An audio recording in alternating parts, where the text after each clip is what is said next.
Welcome to Priestess Initiations. I'm Casey Dunn, educator, priestess, and professional somatic therapist. In April 2025, I went through a priestess initiation of old and launched the Priestess Initiations podcast 6 months later. Whatever brought you here today, I invite you to drop into the spiral with me. Let's begin. Welcome back to Priestess Initiations, where psychology meets sacred. I'm Casey, and this is a spontaneous transmission episode. For those of you who might be new here, spontaneous transmission episodes they're built into my schedule this season, but they're kind of unscripted, unplanned. I do less work in advance. Some episodes, like seasonal episodes, like the solstice or Beltane, I have planned out in advance, and there's always room for flowing with what wants to come into the present moment with those too. But these spontaneous transmissions, I usually decide what I'm talking about day before, day of. And this spontaneous transmission is for the healers. It's for the eldest children, especially eldest daughters. It is for the therapist, the doula, the acupuncturist. It is for anyone who has ever felt the burden of responsibility on their shoulders, who holds the mantle, because today we're talking about the archetype of Chiron. And Chiron is also known as the wounded healer. Some of you may have heard of him, some of you may not have. And I want to open this episode in the body. I want to open this episode with the feeling that comes on after holding space for someone else. Whether that's in session, whether it's a conversation, whether it's a crisis. Some of you may recognize yourself in this, but have never identified as a healer. But in your family system, you probably held some of these roles. And so just taking a moment to see if this story resonates. You start your day worried about someone else. You spend most of your energy and most of your time taking care of everyone around you. And it fulfills you. You love taking care of those around you. It brings you joy to see them smile. You live for their smiles. That might be how you relate to this Chiron wound. Or perhaps you are in a healing profession, and no matter how great your boundaries are at home, you go to work, you hold space for someone else. Maybe they're in crisis, maybe they're not. And you spend your day holding space for different people, different energies, trying your best to keep your field clean and happy and whole and authentic. But no matter what you do, other people's energy gets leaky and it leaks into you. And halfway through the day, you realize you haven't eaten. Maybe you notice you haven't had water. You've been having a drain in your energy field that you have been trying so hard to protect all day, and you didn't notice until a moment of quiet. It's not a problem, it's a recognition. And so this episode is for the eldest daughter who became a social worker and the woman who's been holding everyone since before she was 8 years old. If that's you, I think you're going to resonate with Chiron's story. And so let me tell you about Chiron. Chiron, the wounded healer, was a centaur. He's half human, half horse. Yes, centaurs, like in Harry Potter. If you've seen the movies, then you kind of get an idea of what a centaur is. But Chiron was different. The centaurs in most Greek mythology are known for being pretty wild, pretty impulsive, sometimes even violent. Chiron was none of those things. He was an exception, kind of the strange duckling, the one who didn't fit with his kind. And that's in part because he was born of Kronos, the Titan of time, who I've talked about before, and you may know as Saturn. And so he has a whole episode, Saturn's episode, Kronos' episode. And so Kronos and a sea nymph named Philyra. And when Philyra saw what she'd given birth to, she was so horrified that she abandoned him. And so she asked the gods to transform her into something else entirely rather than raise Chiron. And so from the beginning, Chiron's origin story is one of rejection, of being too different, too strange for the world he was born into. And the fact that Kronos, aka Saturn, was his father is worth pausing on for a moment.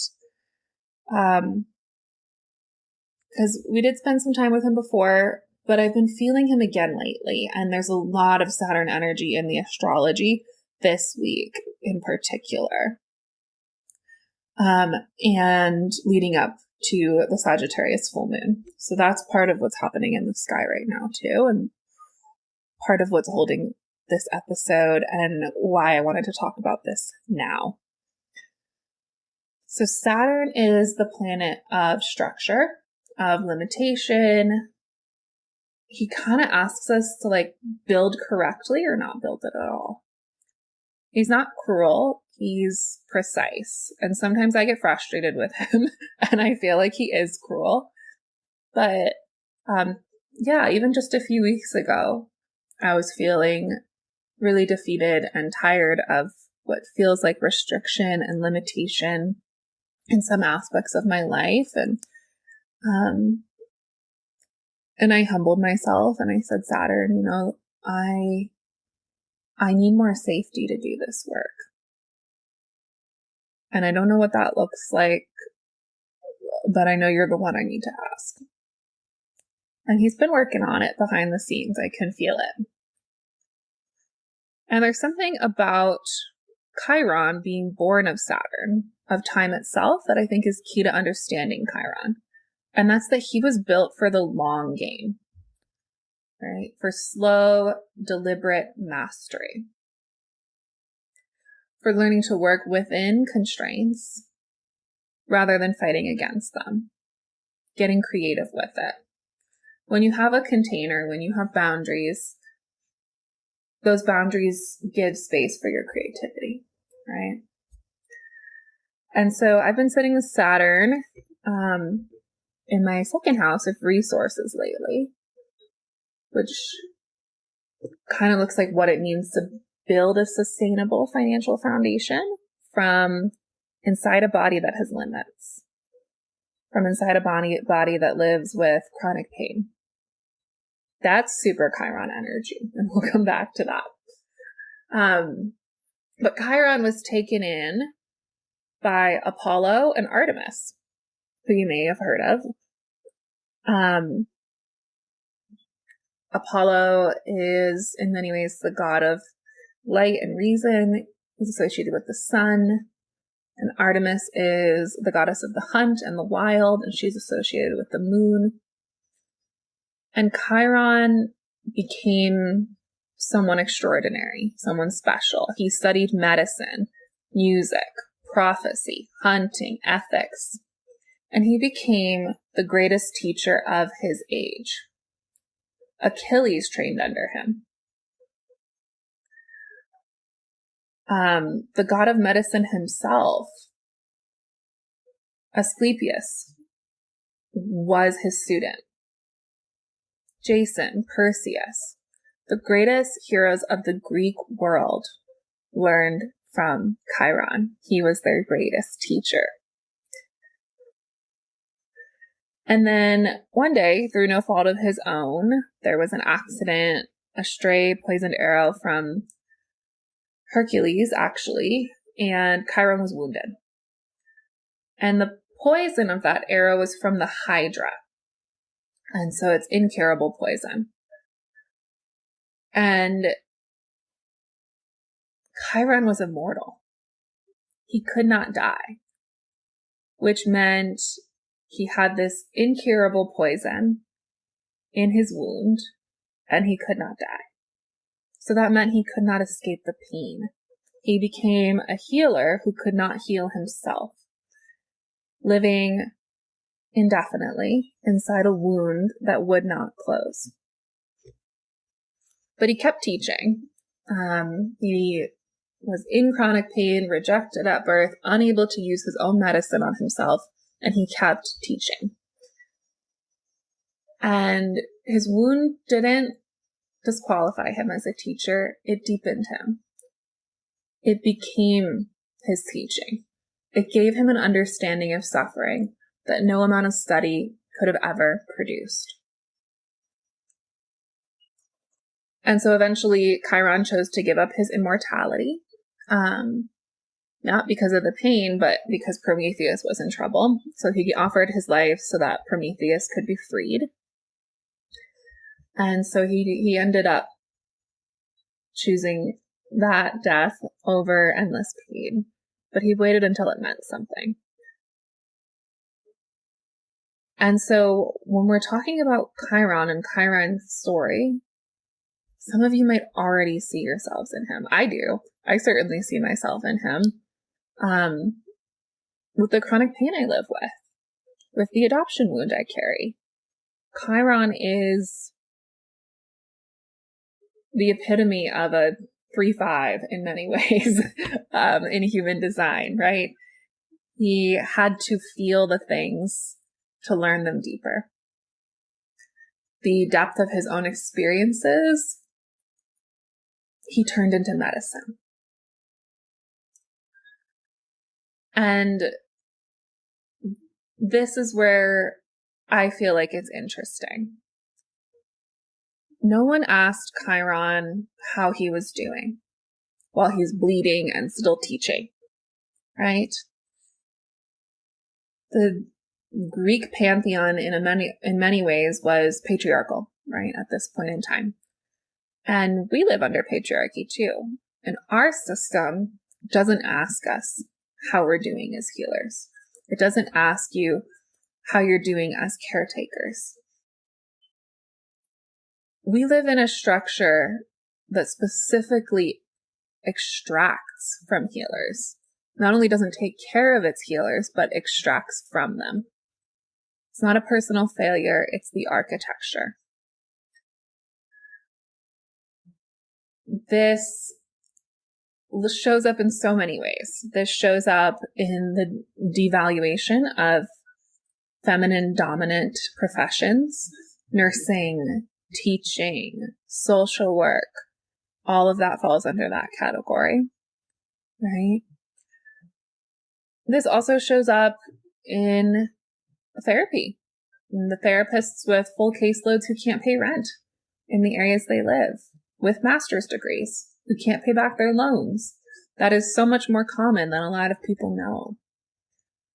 It's the nurses who are charting late at midnight, who have spent years in nursing school only to have to start on overnight shifts for their first few years, because every job that doesn't require overnight shifts requires 2 years of experience. It's the eldest daughter who still takes care of her family, but grew up to be the one that takes care of all of her friends, who everyone turns to.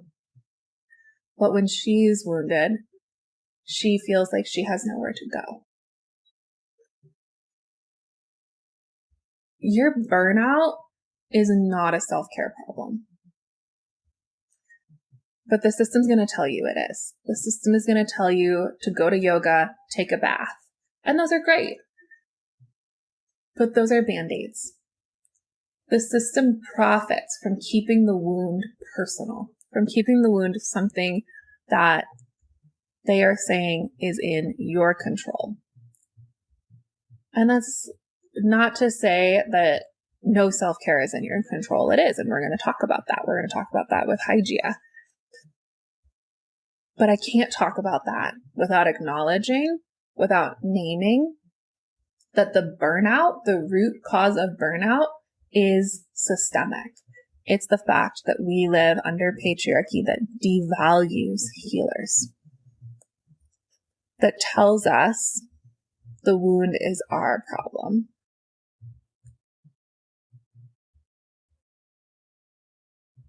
And so you can't tend to a wound that you don't know the cause of and that you haven't acknowledged exists. So that's why we're naming this today.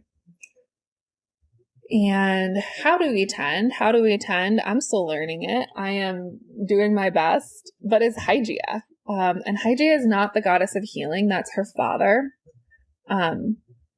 Asclepius. Hygieia is the goddess of hygiene, technically, right? But I like to think of it more as maintenance, the ongoing practice of wellness. And the other thing worth noting is there's more depth to Hygieia. Hygieia's symbols are a snake and a bull. And so she actually turns poison into medicine, right? So you think about this, like Chiron is the wounded healer, and Hygieia as the one that turns the wound into medicine, turns the poison into medicine. And so she's powerful in her own right, and I am still learning her. She's near my North Node, which means I am working toward her in this lifetime, toward mastery of that archetype, not having arrived. And we have a cultural bias that runs toward more of what would be in the realm of Asclepius. And he's the one who cures. He's the god of medicine. He's the one who fixes the before and after, right? Hygieia is unglamorous. She's the daily practice that nobody posts about. What Hygieia's practice actually looks like is real, and it's hard, and it's not Instagram worthy. It's not get up at 5 a.m. so you have time to go for a run, drink your green smoothie, and go to yoga before your 8-hour work week. For me, Hygieia is refusing an 8-hour work day. Hygieia is saying, no, I want to build a life, and I should be able to build a life on a 20-hour work week. That's the world I want to see. That's the world that doesn't burn out my body. And that's not philosophy and a belief system. For me, that's the prescription for my chronic illness. The prescription for my chronic illness is less doing, more being. The world doesn't hold that. We have to. And so what this looks like, what I'm learning is, how do I do that? How do I do that in a world where finances are a thing? And it's slow. It's Saturn. It's Saturn energy. It's building a sustainable foundation correctly, which doesn't always mean quickly.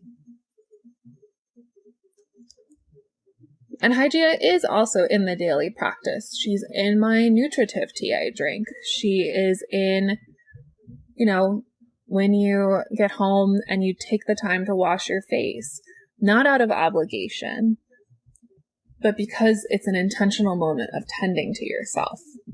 So switching that idea from self-care as obligation to self-care as moments of intentional slowing down, right?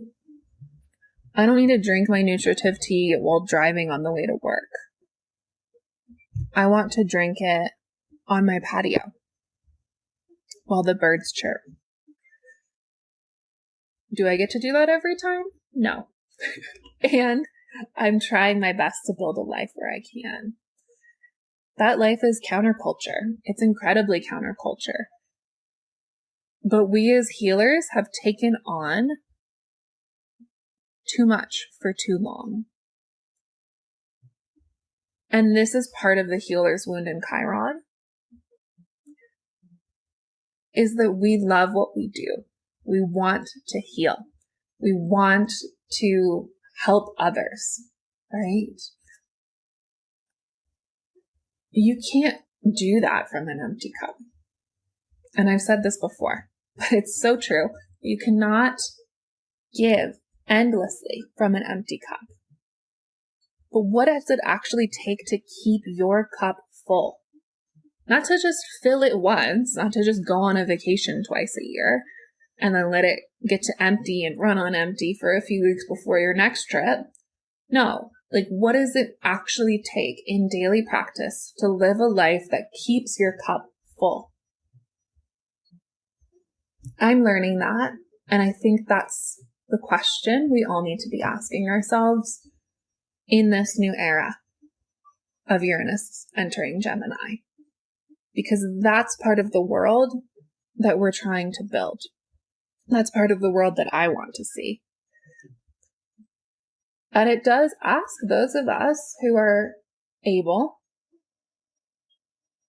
to find a way to pave that path, to stop accepting less. Maybe it's simple. Maybe you are a nurse or a therapist or a social worker or a healer of any kind or a teacher and you're on a W-2. Maybe it means setting a hard boundary of I am not taking work home. Maybe that's all that's available right now. And maybe that boundary is scary AF to set. I hear you. And burnout is scarier. Burnout is inevitable. You can't run from burnout. Chiron is asking us to see the healer's wound in ourselves on a personal level and look at where does this ask to keep giving to everyone but myself really come from? How do I stop playing into that role? Because that's the only way to get the systems to stop exploiting it. Because as long as we're willing to accept responsibility, the system will keep giving it to you. Hygieia doesn't ask you to stop being Chiron. She doesn't ask you to get rid of your wound. She asks you to tend your wound with the same devotion you bring to everyone else's. And any of you eldest children out there, any of you healers out there will have probably said this 100 times. I know all the answers because I tell them to everyone else, but I don't actually live them for myself. That's the shift. That's the shift that we are being asked to make in this new era of Uranus and Gemini. And Saturn this week is asking us to set up our structures, to let go of containers and patterns that don't allow us to hold that. This is not weekly homework. This is not a weekly homework episode. This is not a take a bath once a week prescription episode. That's great. This is a ask of how can you radically change your life? What's within your power? It's more than you think. How can you radically change your life so that your cup is full when you're giving? I'm working on it. I will tell you if I find the answers. But for me, one of it is like this idea of I cannot work more than 20 hours. And that's not necessarily 20 hours of client care. It's closer to 15. Why? Because even without insurance systems, there's going to be an extra 5 hours of admin in that. And how can you work in ways that fill you, that light you up? Where in your life do you need to let go? What's the poison?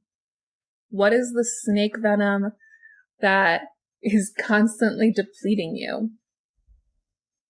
And how do you change that into medicine? That's Chiron. That's Hygieia. And so,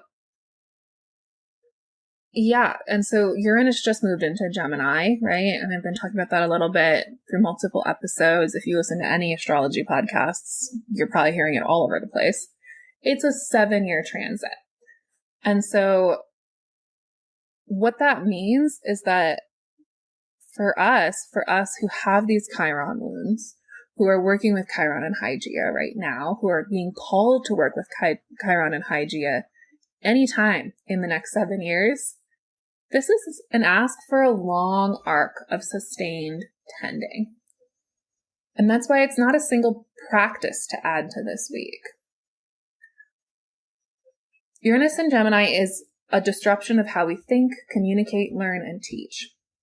And so for healer types specifically, whether that's your profession or not, this is the 7 years that asks you to change the story you tell about what your wound means and what your limits cost you.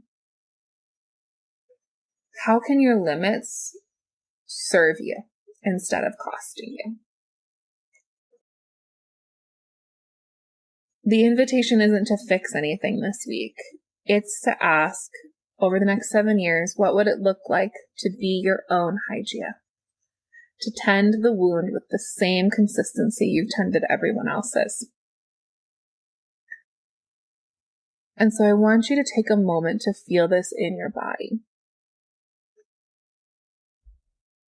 Maybe the wound is in your chest. Maybe it's in your leg.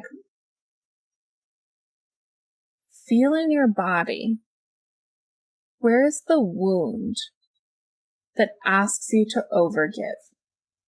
That asks you to caretake everyone else before yourself?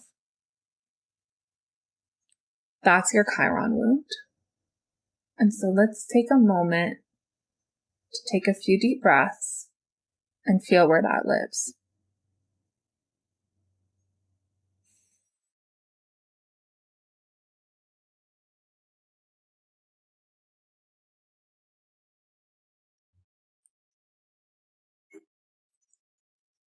Yeah. What is the fear underneath the wound?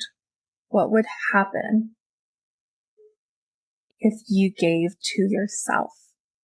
Notice what happens in your body around the idea of tending to yourself, of saying no, of holding boundaries.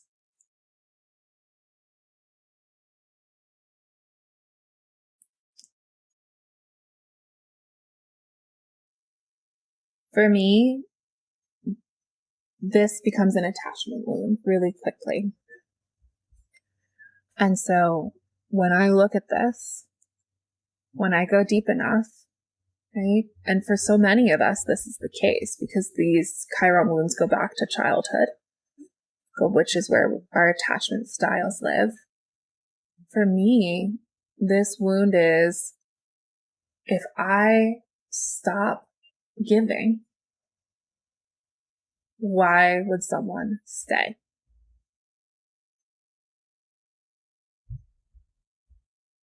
That shows up in personal life.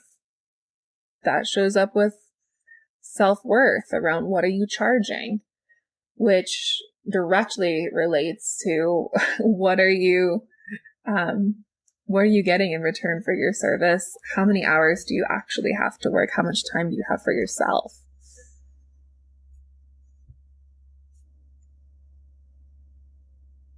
Notice the wound in your body. And take a moment to feel, to think about how you would tend that wound in a client, a friend, a sibling, however you relate to being a healer, to being the responsible one. How would you tend that wound in them?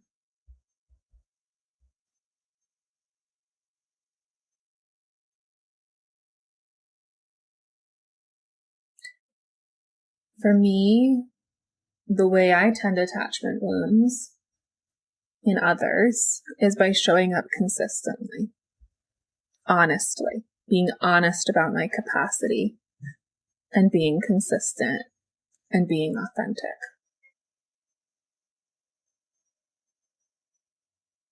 So what does it mean to do that with yourself?